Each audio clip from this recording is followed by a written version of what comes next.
और इस वक्त की बड़ी खबर आप तक पहुंचा रहे हैं। केंद्रीय मंत्री नितिन गडकरी कर रहे हैं दिल्ली मुंबई एक्सप्रेसवे का निरीक्षण।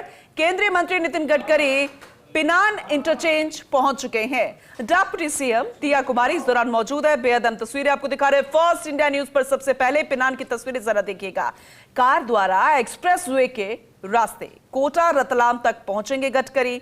फिर कोटा में मुकुंदरा हिल्स से दरा टनल का भी जायजा लिया जाएगा नितिन गडकरी द्वारा। लेकिन उससे पहले यह अहम तस्वीरें जरा देखिएगा। पिनान से दिल्ली मुंबई एक्सप्रेसवे का निरीक्षण किया जाएगा। डिप्टी सीएम दिया कुमारी इस वक्त उनके साथ मौजूद है और जैसे वो यहां पर पहुंचे स्वागत सत्कार का सिलसिला, तमाम प्रशासनिक अधिकारी इस दौरान मौजूद है और डिप्टी सीएम दिया कुमारी उनके साथ यहां पर नजर आ रही है। ये बेहद अहम तस्वीरें हैं और अभी देखिए स्वागत का सिलसिला लगातार जारी। पिनान की तस्वीरें जरा देखिएगा। दिल्ली मुंबई एक्सप्रेसवे का निरीक्षण किया जाएगा। फर्स्ट इंडिया न्यूज पर एक्सक्लूसिवली तस्वीरें आपको दिखा रहे हैं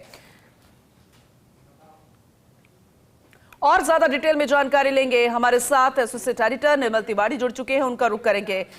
निर्मल जी, इंतजार खत्म हो गया है। केंद्रीय मंत्री नितिन गडकरी पहुंच चुके हैं पिनान, अहम तस्वीरें दिखा रहे हैं। आगे की कार्यक्रम की रूपरेखा बताइएगा क्योंकि निरीक्षण बेहद महत्वपूर्ण है और डिप्टी सीएम दिया कुमारी भी हमें साथ नजर आ रही हैं। बिल्कुल पूनम, देखिए नितिन गडकरी अभी यहाँ पर पहुंचे और वो जो शेड्यूल कार्यक्रम था उससे 1 घंटे विलंब से। कारण क्या है कि वो बहुत बारीकी से निरीक्षण करते आ रहे हैं कि क्योंकि नेटवर्क सर्वे व्हीकल जो है उसको भी लगातार उनके काफिले के साथ साथ चल रहा है। जो AI बेस्ड है, जो बताता है कि सड़क में कहाँ किसी तरह का कोई नुक्स है, कहाँ किसी तरह की कमियां हैं, कहाँ किसी तरह का इसमें चेंज किया जाता है, उन सबको लेकर के। तो अभी पहुंचे हैं यहाँ पर उप मुख्यमंत्री और PWD मंत्री दिया कुमारी ने उनका स्वागत किया है। उनके साथ यूनुस खान भी है, पूर्व सार्वजनिक निर्माण मंत्री, वो भी यहाँ पर पहुंचे थे उनका स्वागत के लिए। और NHAI के जो चेयरमैन है संतोष कुमार, वो यहाँ पर हैं। NHAI के रीजनल ऑफिसर संजय कदम यहाँ पर हैं। जितने भी प्रोजेक्ट डायरेक्टर्स हैं, अगर हम दिल्ली की बात करें तो सैफी अहमद यहाँ पर हैं, संदीप अग्रवाल यहाँ पर हैं जो कोटा के हैं। उसके अलावा रणवीर सिंह जो दौसा पीडी में वो यहाँ पर है। तो नॉर्थ के भी अधिकारी यहाँ पर है। साथ साथ जो नेटवर्क सर्वे व्हीकल जो चल रहा है उसका प्रेजेंटेशन यहाँ पर है। वो बताता है कि रोड की बारीकियां किस तरह, क्योंकि लगातार जिस तरह की खबरें आई थी कि समस्याएं हो रही हैं रोड पे, कुछ दुर्घटनाओं की बात थी जिसमें हाई रेजोल्यूशन कैमरे भी यहाँ लगे हुए थे। वो यही पूछने की कोशिश कर रहे हैं कि कारण क्या है, किस वजह से ये दुर्घटनाएं हुई, कैसे इसमें सुधार किया जा सकता है। और खासकर मुकंदरा की जो टनल है बेसिकली उसको लेकर के उनका निरीक्षण का कार्यक्रम है। लेकिन शाम को शेड्यूल टाइम के हिसाब से उनको 5:30 बजे वहाँ पहुंचना था। हो सकता है चूंकि अब लोहे का 1 घंटा विलंब से चल रहा है तो वहाँ पहुंचने में देरी भी हो। वहाँ पर जो 4.9 किलोमीटर यानी लगभग जो 5 किलोमीटर लंबी जो कैमोफ्लेज टनल बनाई है, जो देश में सबसे उन्नत किस्म की जो बताए, जिसमें वाइल्ड लाइफ है पूरी तरह से प्रभावित नहीं रहती, क्योंकि वाइल्ड लाइफ आराम से आवागमन बना रहता है और नीचे जो है वहाँ से ट्रैफिक चलता रहता है निर्बाध, जो कि साउंड प्रूफ भी होता है, तो किसी तरह का पर्यावरण को भी नुकसान नहीं होता।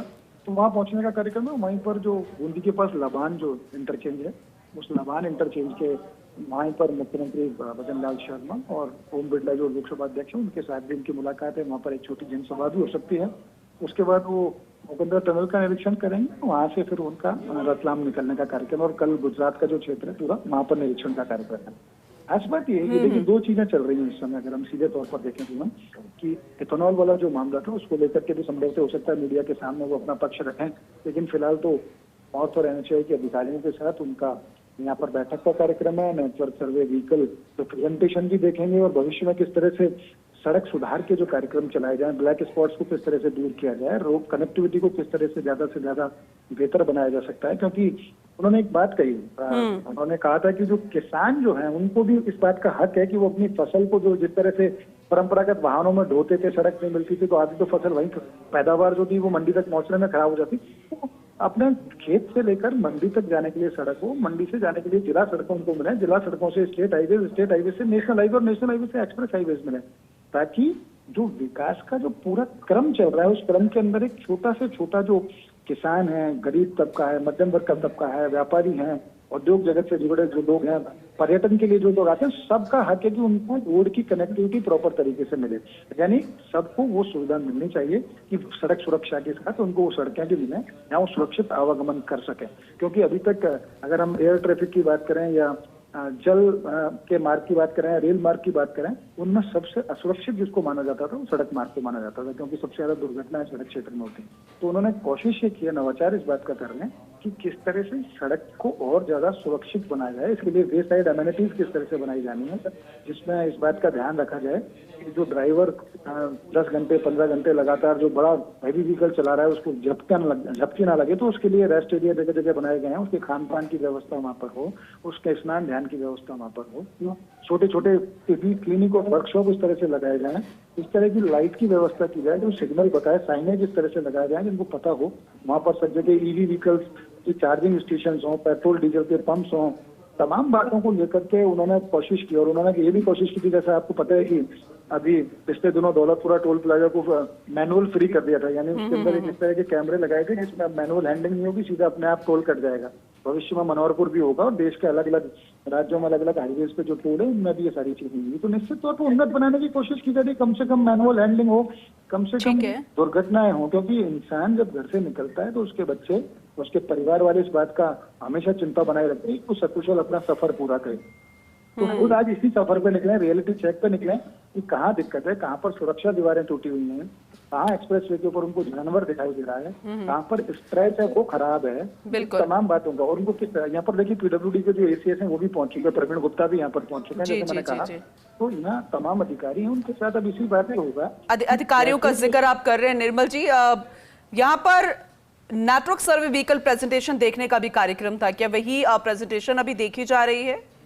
जी बिल्कुल, अभी देखिए प्रेजेंटेशन यहाँ पर चल रहा है। नेटवर्क सर्वे व्हीकल के बारे में मैं आपको बताऊं कि एक नेटवर्क सर्वे व्हीकल एक एआई बेस्ड व्हीकल है जो सड़क पर लगातार उसको इस एक्सप्रेस वे पर छोड़ा जा रहा है, जो ये देख रहा है कि वहाँ पर ट्रैफिक कितना है, पीक आवर्स कौन से हैं, कल आवर्स के अंदर कितना वहाँ पर ट्रैफिक है, पीक आवर्स में कितना ट्रैफिक है, हैवी व्हीकल्स कितना निकल रहे हैं, लेन सिस्टम को फॉलो कर रहे हैं नहीं कर रहे हैं, रेस्ट एरिया किस तरह से, वहाँ पर जो एमिनिटीज किस तरह की हैं, वे साइड एमिनिटीज की बात करें वो किस तरह की हैं, इस तरह के सायरन लगा रखे हैं, किस तरह के यहाँ पर कैमरे लगे हुए हैं, बीच में जो डिवाइडर है उसके ऊपर प्रॉपर तरीके से बीच में अगर क्रॉस करना हो आगे जाके तो कितनी दूरी पर है, तो उससे एआई बेस्ड होने से ये पता पड़ जाता है कि कहाँ पर सबसे ज्यादा दिक्कतें हैं, दुर्घटनाएं हो रही हैं तो किस जगह हो रही हैं, उसका कारण क्या है, कितने क्यों ऐसा स्थिति आ रही है कि वहाँ बार बार दुर्घटना की स्थिति देखने को मिल रही है। तो इस जो नेटवर्क व्हीकल सर्वे को जब प्रेजेंटेशन उनका चल रहा है तो ये देखने की कोशिश कर रहे हैं कि किस जगह ज्यादा से ज्यादा सुधार की जरूरत है, क्योंकि कलवर्ट्स भी कई जगह इस तरह की बनाई गई हैं जो प्रिफर नहीं है, उसके वाहन अगर कम टर्न करता है तो उसके गिरने की संभावना रहती है। तो कोशिश ये की जा रही है कि कलवर्ट्स को कैसे सुधारा जाए, स्ट्रेच को इस तरह से बनाया जाए कि व्हीकल उस पर स्किड ना कर सके, यानी स्किड करता है तो उसमें उसकी दुर्घटना की संभावना है, तो स्किड ना करे। तो कुल मिलाकर के नितिन गडकरी जिस तरह के नवाचार सड़क विकास को लेकर करते रहे, निश्चित तौर पर मानिए पूनम की, और खासकर राजस्थान की बात करें बड़ा स्नेह रहा है राजस्थान में, पहले भी कहा राजस्थान को उन्होंने 3 एक्सप्रेस वे दिए, जिसमें दिल्ली मुंबई एक्सप्रेस वे तो है ही देश का सबसे उन्नत और सबसे बड़ा एक्सप्रेस वे, साथ ही साथ अमृतसर जामनगर है, साथ साथ जालंधर और अजमेर का जो एक्सप्रेस वे बनना है उसका भी काम तेजी से चल रहा है। 9 एक्सप्रेस वे जिसमें राज्य सरकार ने बजट में घोषणा की थी, मुख्यमंत्री भजन लाल शर्मा के नेतृत्व में कोशिश ये की गई कि छोटी छोटी जगह राजस्थान में इस तरह के एक्सप्रेस सर अक्सर ऐसा होता है क्योंकि हम तमाम एक्सप्रेसवे हमने देखे हैं, कई बड़े सक्सेसफुल जिसका उदाहरण दिया जाता है, जिसकी तर्ज पर कई एक्सप्रेसवे बनाए भी गए हैं और अब इसका निरीक्षण, लेकिन हमेशा जो यात्री होते हैं आवागमन जब हम करते हैं तो रेस्ट एरियाज होने चाहिए, सुविधाओं की हम डिमांड करते हैं। जब हम भारी भरकम टोल देखते हैं ना और खुदा ना खास्ता कोई हादसा हो जाए तो फिर जो सुविधा मिलनी चाहिए, तुरंत हमें जो सहायता मुहैया होनी चाहिए वो नहीं मिल पाती, ये अक्सर शिकायत आती है। क्या इस पर भी कोई ध्यान दिया जा रहा है, इस पर कोई नवाचार हो रहा है? देखिए आपने बहुत महत्वपूर्ण सवाल उठाया पूनम, निश्चित तौर पर नवाचार, मैंने कहा ना कि जब आदमी घर से निकलता है तो उसका परिवार यही देखता है कि उसके घर से निकला हुआ उसका परिजन सुरक्षित वापस घर भी पहुंचे। तो सड़क सुरक्षा मिलना, सड़क की सुविधा मिलना हर एक आम नागरिक का हक है, और निश्चित तौर पर जब मोटा टोल दे रहा है तो सुविधाएं भी चाहता है। और यही खास बात इस दिल्ली मुंबई एक्सप्रेस वे की है। 1350 किलोमीटर लंबा ये एक्सप्रेस वे जो कि दिल्ली हरियाणा होता हुआ राजस्थान, राजस्थान से फिर मध्य प्रदेश, गुजरात और फिर महाराष्ट्र पहुंचता है। तो महाराष्ट्र के कुछ हिस्से में काम बाकी है, कुछ मुकंदरा टनल का काम बाकी है, लेकिन खास बात यह कि इसमें हर 50 किलोमीटर पर एक रेस्ट एरिया बनाया गया, करीब 12 यानी 1 दर्जन रेस्ट एरिया है जो कई दीघाओं में बने हुए हैं, वहाँ पर आपको पेट्रोल पंप, डीजल पंप, वहाँ पर ईवी चार्जिंग स्टेशन, वहाँ पर बैटरी स्वैप के सिस्टम, वहाँ पर उन्नत किस्म के रेस्टोरेंट, वहाँ पर लॉजिंग बोर्डिंग की सुविधा, कई जगह पर हेलीपैड भी बनाए गए हैं। वाटर लॉजिंग को रोकने के लिए बढ़िया सैनिटेशन की व्यवस्था की गई है, अच्छे गार्डन यहाँ पर बनाए गए हैं ताकि लोगों को अच्छा एहसास भी हो, क्योंकि जब फील गुड होगा तभी आदमी निकलने की कोशिश करेगा कि हाँ, हमको सरकार इस तरह की सुविधा दे रही है। और सबसे बड़ी सुविधा तो इस बात की देखिए कि जब ये दिल्ली से मुंबई तक 1350 किलोमीटर लंबे एक्सप्रेस वे पे सफर, जो पहले दिल्ली से मुंबई का सफर, यानी देश की राष्ट्रीय राजधानी, देश की व्यावसायिक राजधानी मुंबई तक का जो सफर था, उसमें 24 घंटे लगते थे, वो रह करके 12 घंटे रह गए, यानी आधा सफर रह गया, आधी दूरी का सफर रह गया। इससे फायदा ये हुआ, ईंधन की बचत हुई, इससे फायदा ये हुआ, कार्बन उत्सर्जन नियंत्रित हुआ, सड़क पे चलना और निर्बाध गति से तेज चलना, वो 120 किलोमीटर प्रति घंटे की इसमें रफ्तार दे रखी, तो निश्चित तौर पर विकास बढ़ रहा है। इससे आसपास के व्यापारियों उनको फायदा हो रहा है, पर्यटन के लिए कनेक्टिविटी मिले तो पर्यटन क्षेत्र को इससे फायदा हो रहा है, और आसपास एक पूरा इंडस्ट्रियल हब विकसित हो रहा है। क्योंकि मेरी अभी रिया कुमारी से भी बात हुई थी, उन्होंने भी कहा कि एक इंडस्ट्रियल हब विकसित हो रहा है जिसमें साइडिंग्स बनाई जाएगी, ताकि ऐसे जो लोकल, हम वन डिस्ट्रिक्ट वन प्रोडक्ट की बात करते हैं, ओडीओपी की बात करते हैं, तो यहाँ के भी जो जिस जिले से निकले उस जिले के उत्पाद कुछ रेस्ट एरिया में मिलने, पर्यटकों को वहां निकलने वाले वाहन को, तो इस तरह की व्यवस्था भी की जा रही है। उसके साथ साथ नितिन गडकरी ने एक बात और कही, उन्होंने कहा कि एक डेडिकेटेड लेन बनाई जाएगी जिसमें ई व्हीकल्स ही चलेंगे, यानी ई व्हीकल्स को प्रमोट करने के लिए ये प्रदेश का पहला ऐसा एक्सप्रेस वे होगा जिसमें एक डेडिकेटेड ई व्हीकल्स की लेन भी होगी, यानी अप डाउन लेन बनाई जाएगी। और इसके साथ साथ जो बीच में डिवाइडर है, डिवाइडर के ऊपर जिस तरह के फलों के पेड़ लगाए जा रहे हैं, उसके पीछे उद्देश्य यही है कि यहाँ से जितने भी पेड़ काटे गए थे उनका पुनर्भरण हो, ताकि पर्यावरण संरक्षण हो।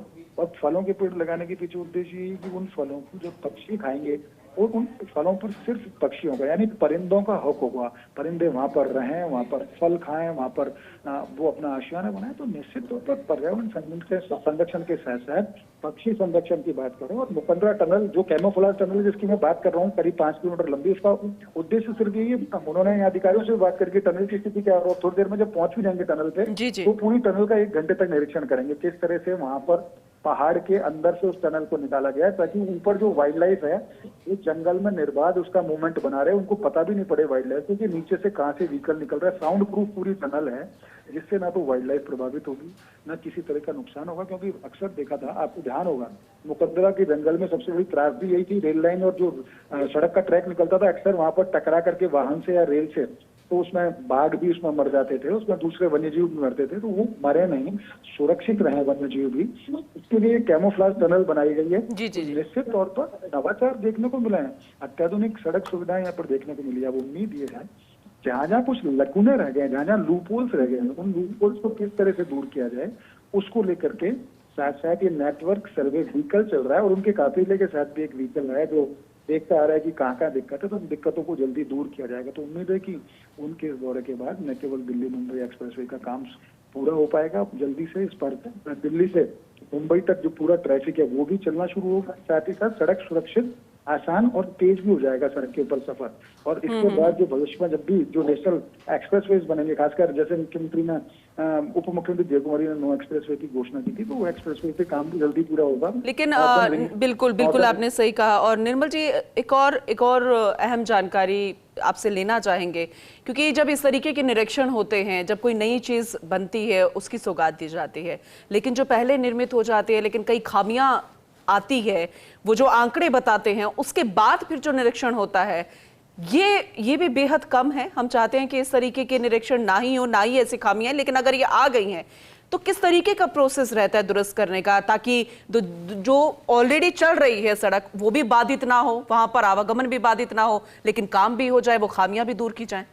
पूनम, आपका जो सवाल है वो आपके अनुभव को भी बताता है और आपकी संजीदगी को भी। देखिए, बहुत बड़ी बात है, क्योंकि जब निरीक्षण बार बार निरीक्षण हो लेकिन उसके बाद भी अगर खामियां दुरुस्त नहीं हो तो निश्चित तौर पर उसको सही नहीं कहा जाता। लेकिन नितिन गडकरी का आना इस बात को साबित करता है कि वो सिर्फ निरीक्षण ही नहीं कर रहे हैं, अगर इसमें कहीं भी कोई दिक्कत दिखाई दे रही है तो उन्होंने कंसेशनर्स को भी बुला रखा है। हर पैकेज को जो भी कंपनी बना रही है, जिस पैकेज पे काम कर रही है, क्योंकि जब वो दिल्ली से चले तो पैकेज नंबर 2 से 5 तक उन्होंने निरीक्षण किया, अब वो पैकेज नंबर 6 पर यहाँ से शुरू करेंगे और पैकेज नंबर 15 तक जाएंगे, मुकंदरा तक। यानी कि हर पैकेज के जितने भी कंसेशनर हैं, जो 20 कंसेशनर हैं, उनको भी बुलाया गया कि भैया आपने रोड बनाया, इसमें एक कमी है, आपने पैसा पूरा लिया है, आप टोल वसूल कर रहे हो, क्यों नहीं इसको सुरक्षित बनाते। तो उनकी भी खिंचाई होना तय है, जहाँ जहाँ जिस कंसेशनर के क्षेत्र में दिक्कत है।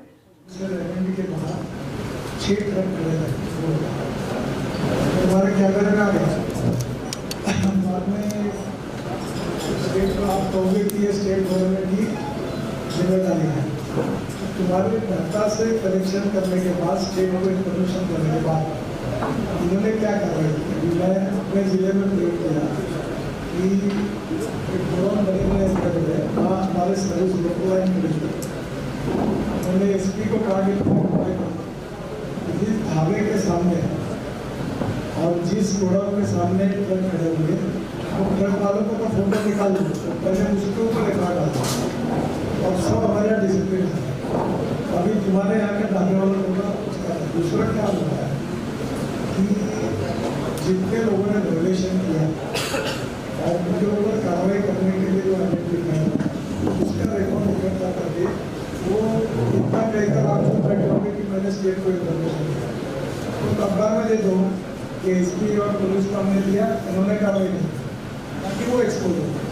और तीसरी बात आज मैंने हरियाणा के अंदर एक करोड़ पूरा हो गया अपने मनोज कुमार जी को पता है जहाँ ये पीडब्ल्यूडी सेक्रेटरी ने बाउंड्री पूरी बन रही है, अब तोड़ना चाहिए उसको। और नहीं तोड़े तो कौन सा डिपार्टमेंट है जिसको तो नहीं तोड़ रहा, ये भी पब्लिक डोमेन में जाता क्योंकि ये जब पब्लिक डोमेन में जाएगा तो वैसे अखबार वाले लिखेंगे ये तो उनके को जिम्मेदारी है। और इसके लिए ढाबे वाले जितने हैं और जो गोदाम वाले रहते हैं उनको आप ये हमारे यही मात्रा लागू है। दूसरा लेट डिसिप्लिन में आज भी कोई साइनेज बोर्ड की तो जिन्होंने वायलेशन किया आपके साथ मॉनिटरिंग डिपार्टमेंट में इसकी जानकारी थोड़ा अभी मेरा कल पूरा देश का सब लोगों का ये पूरा हुआ। कल मैंने 23 ग्रीन फील्ड जो अलाइनमेंट से उनका सक्रिय किया तो वो ध्यान में आगे क्या आया। और ये जो क्वालिटी के बारे में है ये जो आप करते हैं इसका थोड़ा एक बात है, इसकी कैटेगरी ए, कैटेगरी बी और कैटेगरी सी है। दूसरा आपने जो 2100-2200 एमएम किया था ये भी क्वालिटी है। हमें एक जगह 900 एमएम तक आया 1100 आया तो ये कॉन्ट्रैक्टर को नहीं ला सकते। अच्छा तो ये भी आप एक ग्रेड में आना चाहिए, इसलिए वो ग्रेड तीनों चारों बाजू ग्रेडेशन करो, रेड जोन और उनको पूरी रेक्टिफाई करने का तब ये होगा। तो ये देखिए कि डिफेक्ट लाइबिलिटी ग्रेड में हमने हमारी इंफॉर्मेशन कॉन्ट्रैक्टर को देने के बाद क्या किया और इसके ऊपर आर पीडी को भी जोड़ा। और जैसे ये काम रेक्टिफाई होता है इसका परफॉर्मेंस ऑडिट हम कॉन्ट्रैक्टर के रेटिंग के साथ जोड़कर ये पीडी और आर का भी रेटिंग उसके साथ जोड़ता। ये जब तक डाटा कलेक्शन तक आप बिल्कुल सही है, अच्छा काम है। और इसके बाद अगर कार्रवाई नहीं हुई डाटा इकट्ठा करके क्या और जो नहीं करे वो एक्सपोज हो, अधिकारी भी एक्सपोज हो और जो जिसका काम हो एक्सपोज हो। अन्य लोगों के डोमेन में आ जाए ये ज़्यादा काम अभी अच्छा काम किया आप भी कर सकते हैं। ये हमारा स्टेट गवर्नमेंट भी कर सकती है कि मैंने ये पूरा देश का पूरा सब कॉन्ट्रैक्टर लगा है यानी एक प्रकार से ऑफिसर कॉन्ट्रैक्टर का एक्सरे मशीन पूरा अभी ऐसे हालत हो नहीं सकती। अब मुझे सब समझ रहा मुझे पता चला कहाँ करता वो सब साबित हो गए, इससे फर्क पड़ेगा जरूर हम देने के लिए तैयार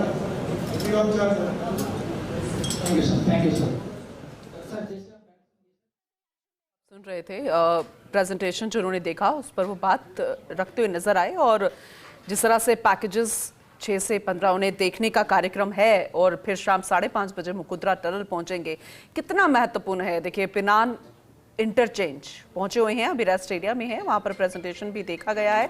निरीक्षण करने का जो कार्यक्रम है दिल्ली मुंबई एक्सप्रेसवे का ये बेहद महत्वपूर्ण है क्योंकि इससे पहले जितने हादसे वहां पर हुए हैं, जो आंकड़े निकल कर आए हैं, जिस तरीके से वहां पे टर्न है, जो मोड़ मुड़ता है, जो जयपुर की तरफ जाता है, क्या कारण है वहां पर कि इस तरीके से हादसे बार बार हो रहे हैं और क्या खामियां वहां पर है।